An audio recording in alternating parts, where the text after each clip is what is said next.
Hi everyone, it's Tim here, and in today's video I would like to give you a few quick tips about how to improve the lighting and the look of your online music lessons. Let's start with tip number one, and that is to use natural light as much as you can. The light you'll get from outside, even on a day like today, which is quite overcast, will always be better than the lighting you can get inside a room. And in actual fact, in this room, I've got a light on over here, but if I turn off all the lights in this room, you'll still see how good the natural light is. Okay, so I've just turned off all the other lights in the room, and you can see that with the light coming in from the windows, we've got a pretty good picture.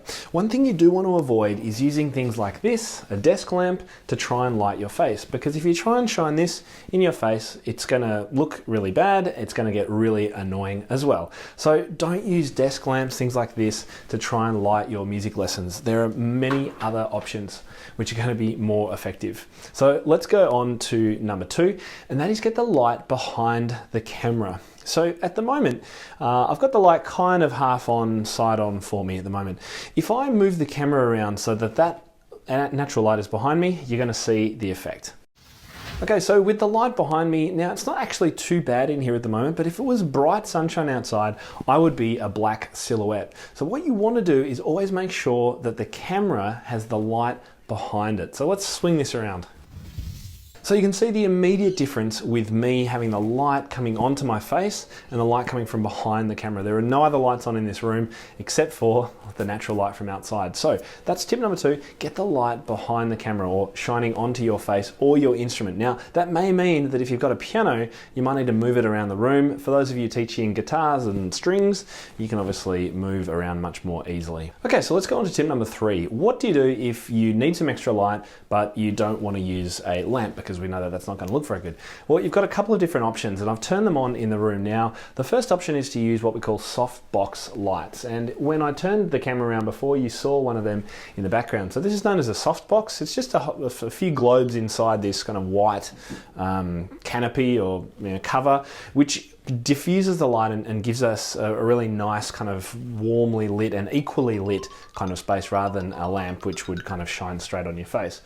Hey Bronson. So that's one option. The other option that you've got, and I'll swing back around here, is to use something like this, which is an LED light. Now this one has a variable amount of light that it can put out.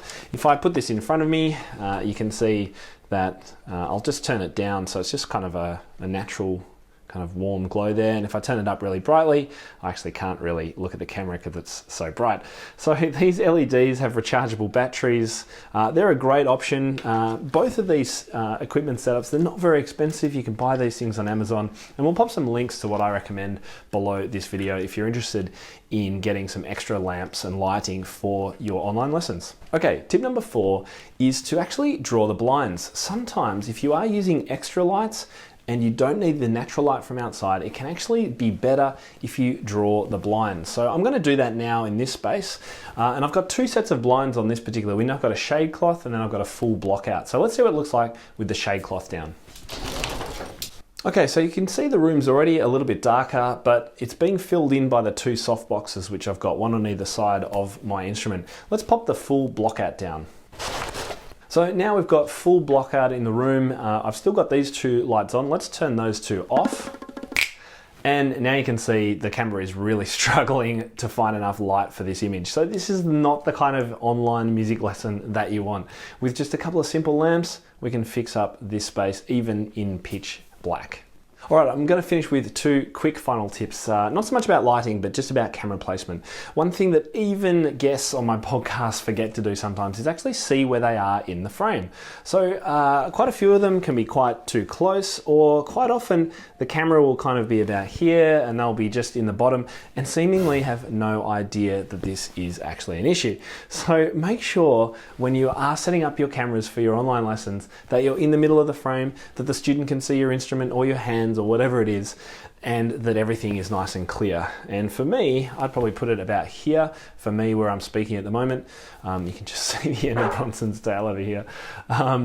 So the other thing to think about too is you can go overboard. You can have multiple cameras, you can have overhead views, you can do all sorts of different things. Just keep it simple to start with. One camera in the right position with you in frame and well lit will be absolutely fine to kick things off. Final tip number 6, get a proper holder for your phone or tablet or camera, webcam, whatever it is that you're using. Don't balance it on books and music stands and jars and boxes and things like that. It's not very difficult and it doesn't cost very much to get something simple like this. This is an iPhone holder. It's called an iClip Expand. I've got another video about this, which we'll pop a link to. Grab them off Amazon. I'll send a link, I'll leave a link below as well, and attach it to a music stand or a microphone stand or a tripod, whatever it is, so that you're not having the camera fall on top of you and do stupid things. All right, so that's it. Hope that was helpful. Bronson's going to obviously wants to be in the frame. Hey, mate. If you've got any questions, if you've got any tips, other strategies that I've forgotten, then please leave a comment below and I'll see you in the next video. Hey guys, if you enjoyed today's video, then make sure you subscribe to my channel for weekly updates on all the best teaching tips, strategies, and ideas. And make sure you visit topmusic.co. We've completely rebranded since last year. That is where I have my blog, podcast, and membership site for music teachers around the world to come together, support each other, and be incredible teachers. I'll see you there.